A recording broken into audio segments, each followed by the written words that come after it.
Welcome to PW only IAS और स्वागत है आपका आज की प्लेसेस इन न्यूज़ की डिस्कशन में।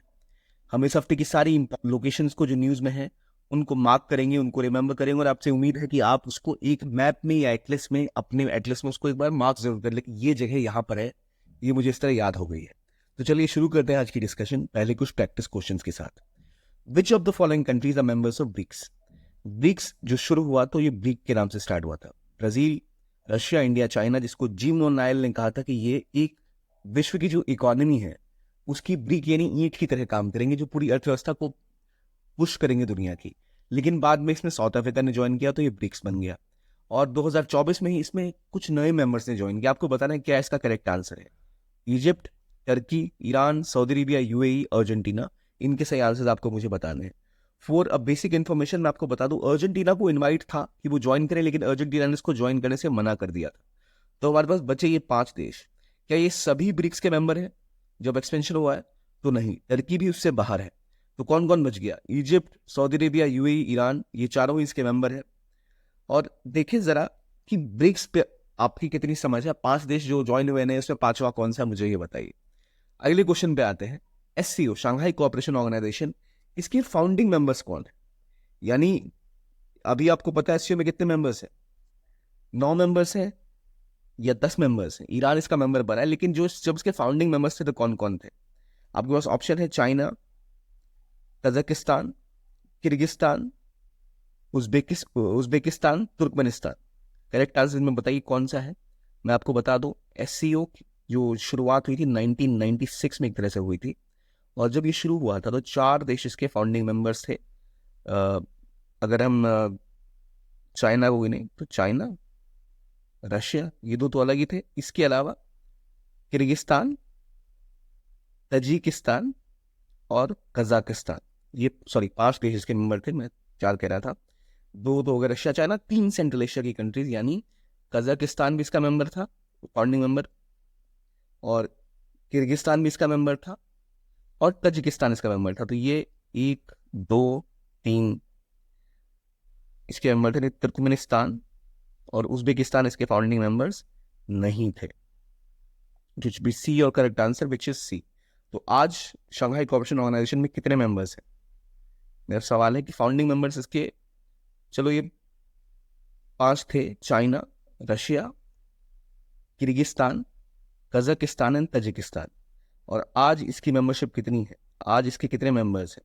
आज इसके मेंबरशिप में बेलारूस है, चाइना है, इंडिया है, ईरान है, Kazakhstan, Kyrgyzstan, Pakistan, Russia, Tajikistan, Uzbekistan, ये सारे इसके मेंबर्स हैं। तो ये हुई इसकी ओवरऑल मेंबरशिप। ठीक, अब जरा आगे बढ़ते हैं और डिस्कस करते हैं कि ब्रिक्स के एक्सपेंशन में कौन से नए देश जुड़े। देखिए अर्जेंटीना इसका पार्ट अब नहीं है, लेकिन ब्रिक्स के 5 देश तो आपको याद रहेंगे ही रहेंगे। BRICS Brazil, Russia, India, China, South Africa.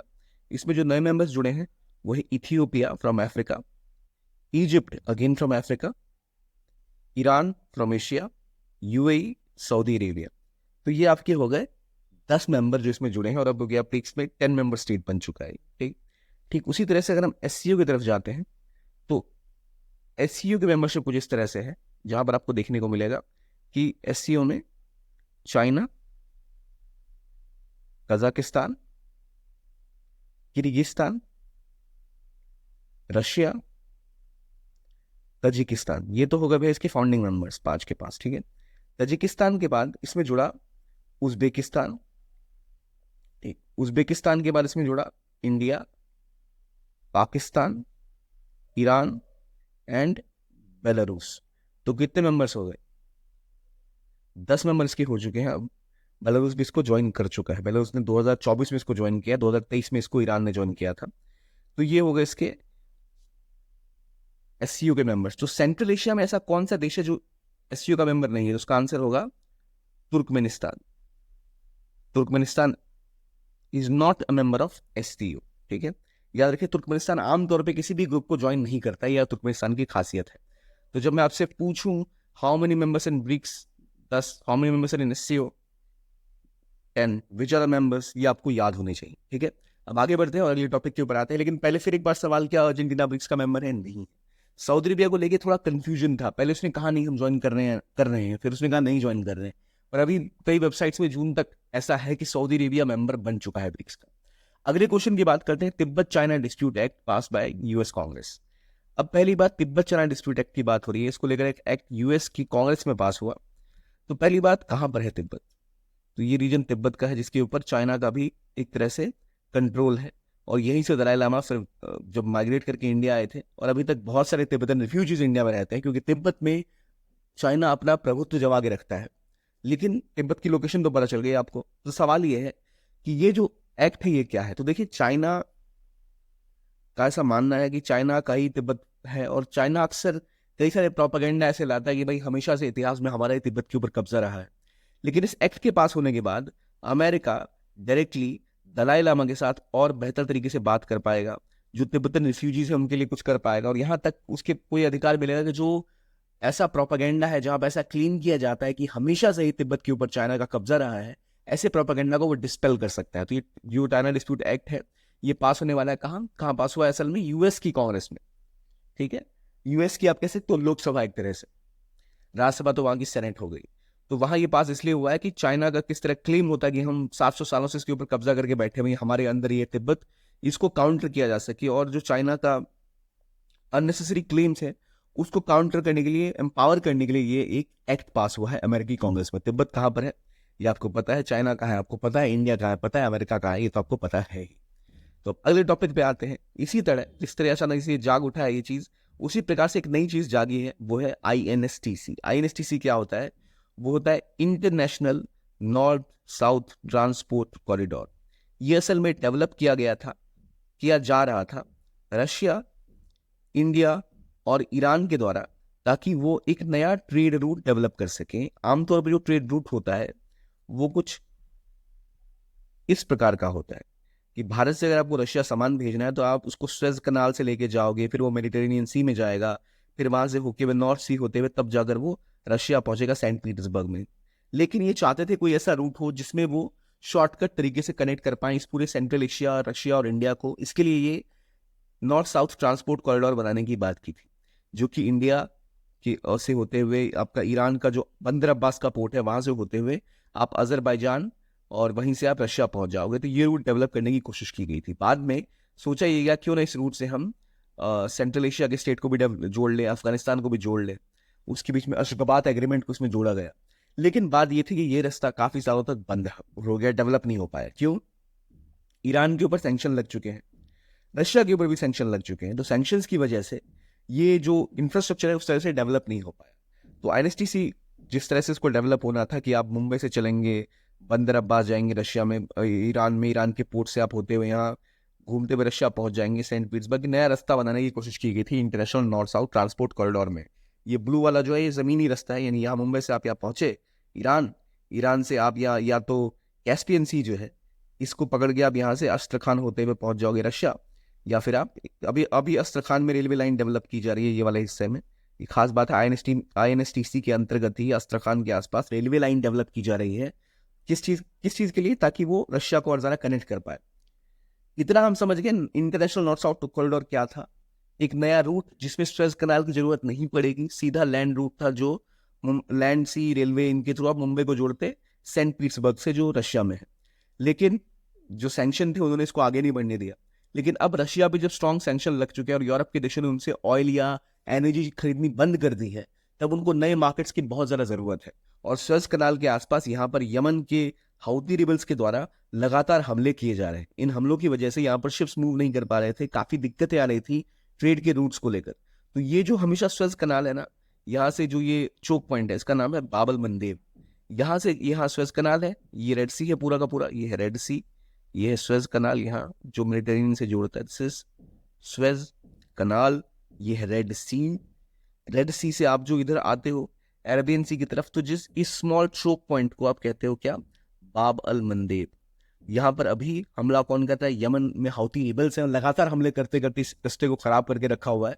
तो एक तो यहाँ बहुत इंस्टेबिलिटी है। अब अगर यहाँ इंस्टेबिलिटी है तो शिप्स अफ्रीका के नीचे से घूम के आते हैं तो बहुत लंबा टाइम लगता है। तो एक तो यहाँ इंस्टेबिलिटी है, प्लस रशिया के ऊपर सैंक्शन है। तो रशिया चाहता था एक नया मार्केट ढूंढना जिसके थ्रू वो व्यापार कर पाए, और वो इसलिए जरा पुश कर रहा है अब दोबारा कि आईएनएसटीसी को खड़ी करने का समय आ चुका है, एनएचटीसी के ऊपर और स्ट्रांगली काम करने का समय आ चुका है। तो ये है international north south transport corridor, जो गुजरेगा किससे, कैस्पियन सी से, कैस्पियन सी के पास से ईरान, रशिया, इंडिया, इसमें अभी अजरबैजान, ऐसे देश आपस में इसके मेंबर हैं। इस कॉरिडोर को डेवलप किया जा रहा है सेंट्रल एशिया को नया रूट देने के लिए, यानी यूरेशिया को कनेक्ट करने के लिए और स्वेज कनाल का एक अल्टरनेटिव बनाने के लिए। तो अचानक से दोबारा ये न्यूज में है international north south transport corridor. जैसे मैंने बोला, इसका एक ये हिस्सा भी है जहां आप सेंट्रल एशिया से कनेक्ट करोगे, जो आपको कजाकिस्तान, तुर्कमेनिस्तान, यहाँ आप अफगानिस्तान तक जाते हो। तो ये जो नया रूट भी है ये भी इसमें जोड़ा जा रहा है, ताकि जो international north south transport corridor है ये सेंट्रल एशिया को, रशिया को, ईरान को, अजरबैजान को, इंडिया को एक साथ कनेक्ट कर पाए बिना स्वेज कनाल का रास्ता लिए, और इजीली यहाँ पर ट्रांसपोर्टेशन और ट्रेड बढ़ पाए। ठीक है, आई होप आप समझ गए एनएचटीसी क्या और क्यों 20 साल बाद दोबारा ये एक्टिव हो चुका है।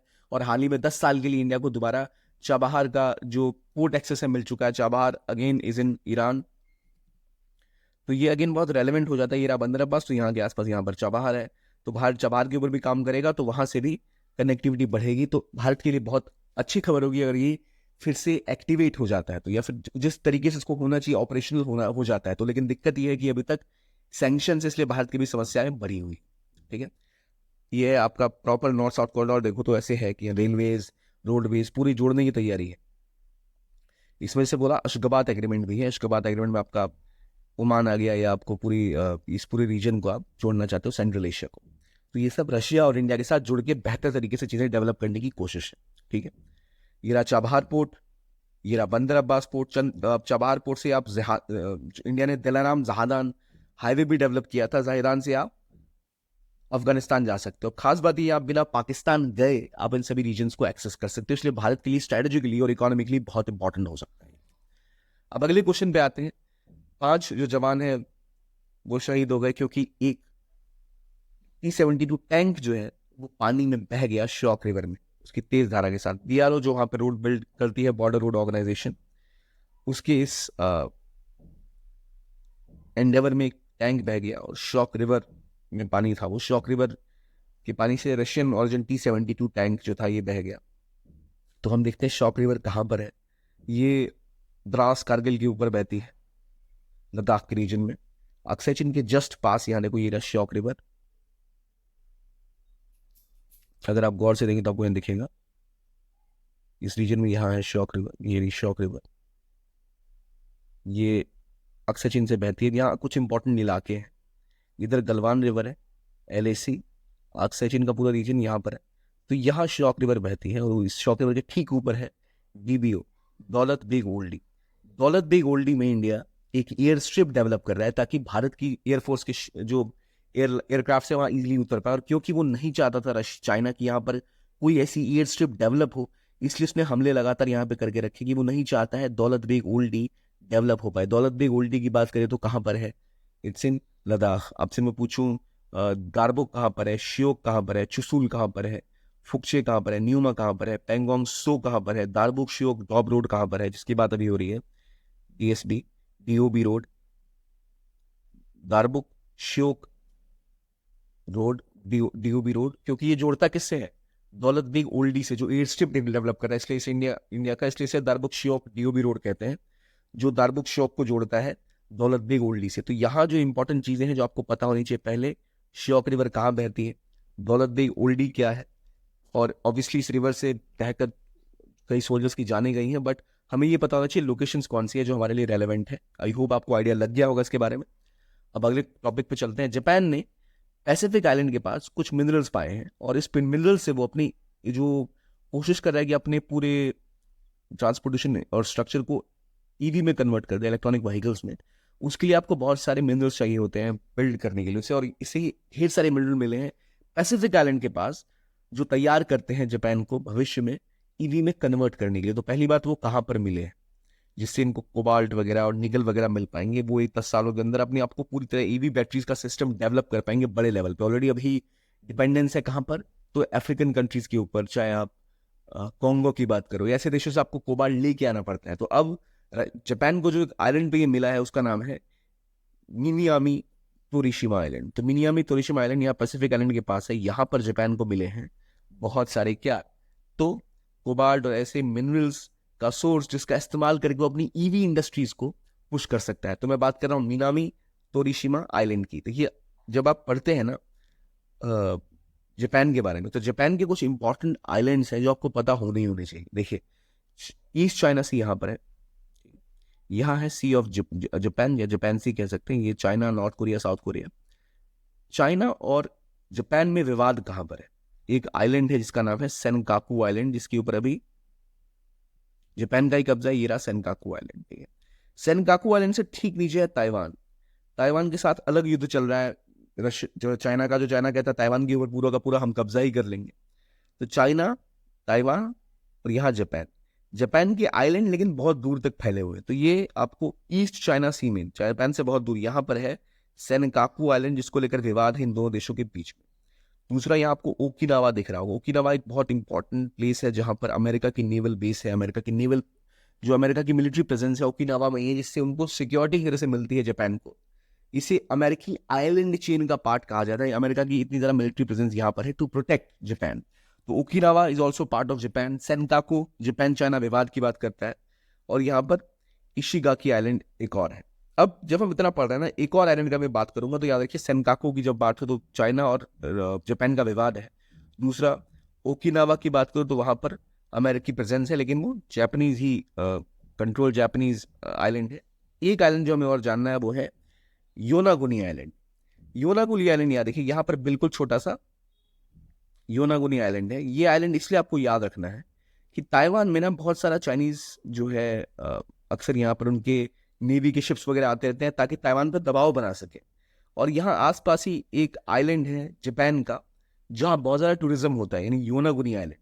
और अचानक से योनागुनी आइलैंड के ऊपर उन्होंने मिलिट्री को अपने पुश करना स्टार्ट कर दी। जापान ने यहाँ पर अपनी मिलिट्री प्रेजेंस बढ़ानी स्टार्ट कर दी। वो इसलिए कर रहे हैं क्योंकि योनागुनी जो कि पार्ट असल में जापान का है, लेकिन उन्हें जब डर लगता है कि चाइना ताइवान पे हमला करेगा, इस पे कब्जा करेगा, योनागुनी के ऊपर भी कब्जा ना कर ले और सेनकाकू पे भी कब्जा ना कर ले। तो सेनकाकू तो ऑलरेडी ऐसा आइलैंड है जिसको चाइना क्लेम कर रहा है कि ये सेनकाकू नहीं, डाएवो आइलैंड है और हमारा आइलैंड है। लेकिन इसके अलावा योनागुनी आइलैंड जो एक और बहुत टूरिज्म के लिए इंपॉर्टेंट आइलैंड है जापान का, जहाँ बहुत टूरिज्म होता है, वहां पर भी चाइना अपने पैर बढ़ाने की कोशिश कर रहा है। तो योनागुनी आइलैंड कहाँ पर है? यहाँ ताइवान के पास। किसका पार्ट है ये?